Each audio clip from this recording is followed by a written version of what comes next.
أعوذ بالله من الشيطان الرجيم. بسم الله الرحمن الرحيم. قل يا أيها الكافرون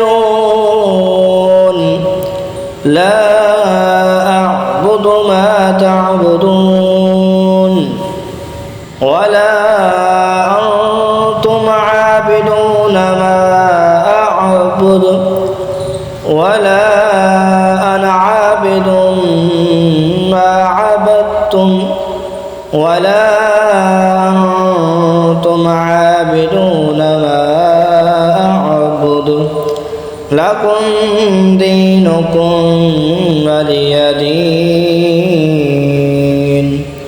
آمنت بالله صدق الله